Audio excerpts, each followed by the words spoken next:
Assalamualaikum warahmatullahi wabarakatuh. Selamat sore, yang terhormat Ibu dosen Dr. Arni Karina, SMSIM, selaku dosen pengampu mata kuliah akuntansi keuangan tahun 1. Di sini saya akan mempresentasikan jawaban saya terkait dengan ujian tengah semester, yaitu di sini ada 2 soal yang nanti akan saya presentasikan jawabannya. Mungkin sebelum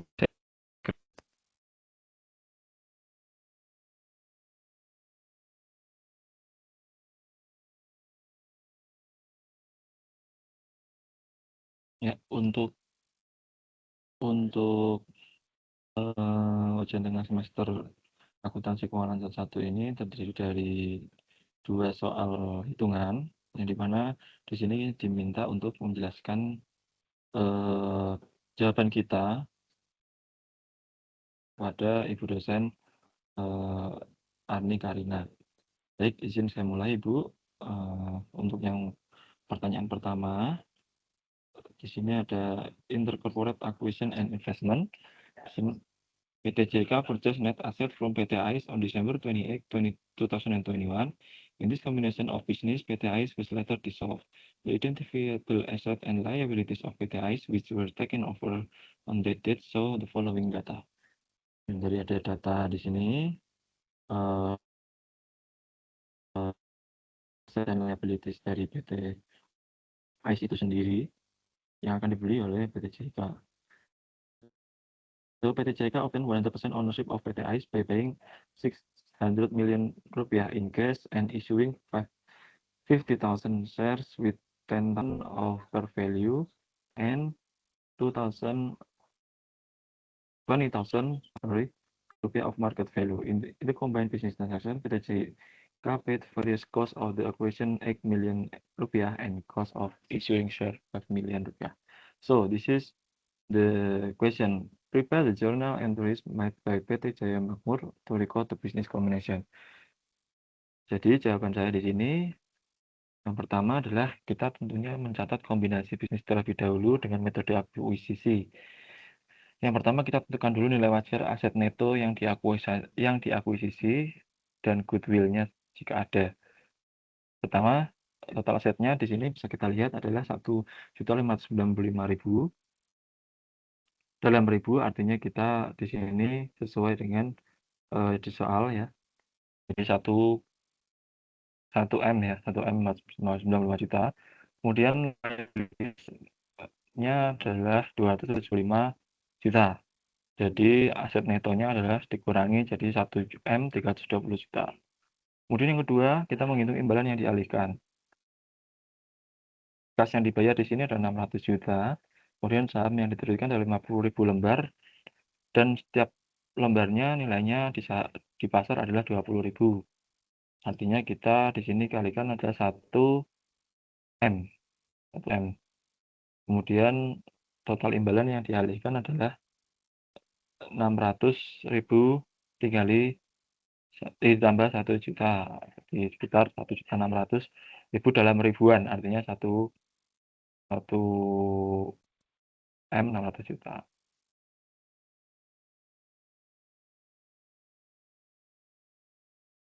Lalu kemudian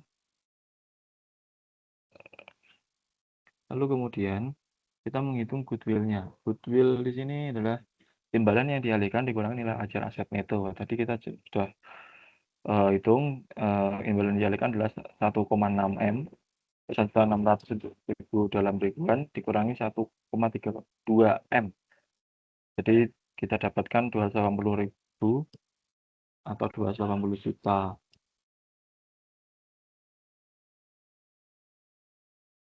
Jadi jurnal akuisisinya adalah sebagai berikut. Cashnya 60.000 dalam ribuan rupiah ya. Net receivable-nya 140 juta. Saya langsung sebutkan saja angkanya. Inventory 275 juta, land 100 juta, building net 600 juta, equipment net 350 juta, patent 10 juta, goodwill 280 juta. Kemudian akun payable-nya 380 juta, not payable-nya 35 juta. Ada liabilities atau liabilities lainnya ada 60 juta. Cash-nya yang perlu dibayar 600 juta. sahamnya 500 juta dan additional paid in capitalnya 100 juta. Jadi untuk common stock catat sebesar 500 juta. Jadi selisih antara nilai pasar saham dan nilai nominal dicatat sebagai additional paid in capital yang paling bawah itu. Jadi 500 juta di situ adalah 1 juta dikurangi 1 M, maaf, 1 M dikurangi 500 juta. Isinya 500 juta. Kemudian kita melihat biaya akuisisinya. Biaya akuisisinya di sini tidak menjadi bagian harga perolehan, tetapi dibebankan langsung. Jadi acquisition expense 8 juta di debit, kreditnya adalah cash 8 juta. Kemudian kita melihat biaya penerbitan saham. Jadi biaya penerbitan saham adalah additional paid in capital 5 juta di debit, kemudian kreditnya cash adalah 5 juta. Seperti itu. Jadi untuk jawaban pertama di UTS kali ini seperti ini, Ibu. Kemudian saya lanjut untuk yang soal nomor 2. Jadi consolidation of wholly owned. Jadi on 1 January 20X1, PT Merapi acquired 100% of PT Tubagus common stock for $450,000 when Tubagus net asset value $450,000. PT Merapi used the equity method in calculating investment. PT Merapi and PT Tubagus trial balance for 31 December 20X1 is as shown below. Jadi yang ditanyakan di sini ada 2. Yang pertama, prepare journal entries in regard to PT Merapi investment on PT Tubagus for the year 20X1 using the equity method and cost method. Yang kedua, mungkin saya nanti langsung jelaskan. Jadi saya bacakan sekalian pertanyaannya. Prepare elimination and reconciliation entries for the consolidated financial statement using the equity method. Jadi jawaban saya di sini, Bu, izin untuk nomor 2, diketahui PT Merapi membeli 100% saham PT Tubagus pada 1 Januari 2000X1. Kemudian harga perolehan investasinya $450.000. Kemudian nilai buku aset neto PT Tubagus saat akuisisi adalah $450.000. Jadi ada selisih nilai wajar maupun goodwill. Jadi saldo akun income dari Tubagus adalah $34.000, menunjukkan PT Merapi telah menggunakan equity method. Jadi langkah-langkahnya yang pertama adalah menentukan laba dan dividen PT Tubagus tahun 2020X1. Laba bersih PT Tubagus adalah sales dikurang COGS dikurang selling dan administration expense dan dikurang depreciation expense. Ini kita ketahui tadi di soal 315.000 dikurang 100.000 dikurang 40.000 dikurang 17.000 dapatlah 158.000. Jadi laba bersih PT Tubagus adalah $185.000. Kemudian dividennya untuk saldo dividen yang dideklar adalah $5.000. Karena PT Merapi sudah memiliki 100%, maka dividen yang diterima adalah 100% dikali 5.000 itu sendiri, artinya $5.000. Nah, kemudian untuk jurnal menurut equity metodenya, pertama adalah akuisisi saham adalah investment in PT Tubagus pada kas sebesar $450.000. Kemudian yang kedua ada mengakui bagian laba PT Tubagus karena kepemilikannya adalah 100%, maka 100% dikali labanya tadi 158.000. Jadi untuk jurnalnya adalah investment in PT Tubagus pada income from PT Tubagus sebesar $158.000. Dan yang ketiga adalah mencatat dividen dari PT Tubagus. Dividennya tadi kita sudah hitung bersama, yaitu 100% kali 5.000. Maka untuk jurnalnya adalah kas pada investment in PT Tubagus sebesar $5.000. Jadi saldo investasi akhir tahun dengan menggunakan equity method adalah 450.000 ditambah 158.000 dikurangi 5.000. Jadilah kita dapatkan $603.000. Kemudian untuk menggunakan cost method itu juga mirip hampir sama. Jadi yang pertama kita angkat akuisisi sahamnya itu ada 1 Januari 20X1. Jurnalnya adalah investment in PT Tubagus pada gas sebesar $450.000. Kemudian saat dividen diterima, dividen diakui sebagai pendapatan ya kalau pada metode biaya. Jadi cash pada dividend income sebesar 5.000. Dompet itu bagus, jurnalnya tidak ada labanya.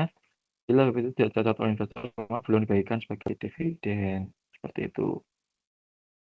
Jadi kurang lebihnya ringkasan perbandingan equity method dengan cost method adalah sebagai berikut. Untuk akuisisi investasi sama debitnya di investment 450.000 sampai dengan pendapatan yang diakuisisi investor, yang membedakan adalah di saldo investasi akhir dan pendapatan yang diakuisisi investor. Karena di situ tadi, jadi untuk cost method dia ada pengakuan pendapatan dari dividen seperti itu. Jadi untuk jurnal tahun 2021 menurut equity method ada 3 jurnal, akuisisi, pengakuan laba dan dividen, sedangkan menurut cost method hanya terdiri dari 2 jurnal saja, akuisisi dan penerimaan dividen seperti itu.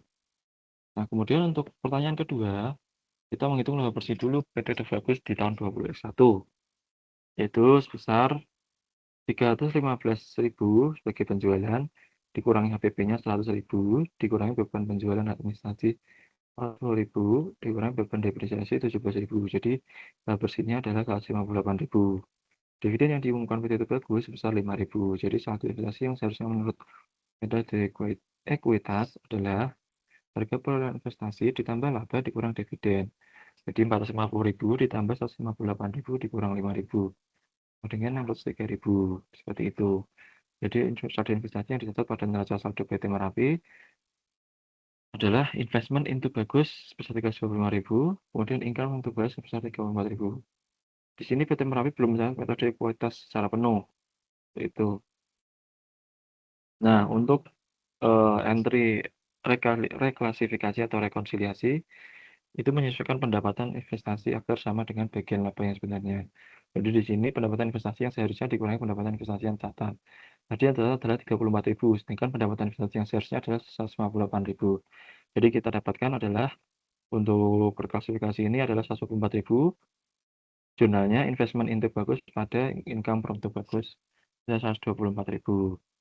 Kemudian untuk rekonsiliasi dividen itu mengurangi akun investasi. Jadi tadi investasinya adalah 5.000, jadi untuk jurnalnya dividen declare dari itu Bagus 5.000 pada investment into Bagus sebesar 5.000. Jadi untuk entry eliminasi konsolidasi karena kepemilikan 100%, dengan nilai buku aset neto saat akuisisi juga 450.000, harga bulan juga 450.000, maka tidak ada selisih nilai wajar, tidak ada goodwill juga, dan tidak diperlukan entry E atau allocation. Kemudian untuk menghitung saldo laba awal Bagus, kan adalah pendapatan di awal tahun, dikurang laba tahun berjalan, dan ditambah dividen. Di sini didapatkan 250.000 dikurang 158.000 untuk labanya, dan dividennya 5.000. Didapatkan 97.000. Nah, kemudian untuk entry stock S atau stakeholder equity elimination, kita menghapus ekuitas PT Bagus terhadap akun investasi. Jurnalnya adalah common stock to Bagus sebesar 210.000, kemudian return earning yang sudah kita hitung tadi sebelumnya sebesar 97.000, pada investment into Bagus sebesar 367.000. Kemudian untuk entry E, income elimination, itu menghapus pendapatan investasi yang telah diakui induk. Maka jurnalnya adalah income from the Bagus pada investment into Bagus sebesar 158.000. Nah, kemudian untuk entry D, dividend elimination, kita menghapus dividen perusahaan anak. Nanti jurnalnya adalah investment into Bagus ada dividen declare di itu Bagus sebesar 5.000. Jadi dikarenakan harga perolehan investasi sama dengan nilai buku aset neto pada PT itu Bagus ini, maka tidak terdapat goodwill maupun selisih alokasi nilai wajar, sehingga entry konsolidasi yang diperlukan hanya entry R, S, I, dan D. Mungkin demikian yang bisa saya sampaikan pada kesempatan kali ini. Terima kasih untuk kesempatannya, Ibu. Lebihnya mohon maaf. Saya izin tutup. Wassalamualaikum warahmatullahi wabarakatuh.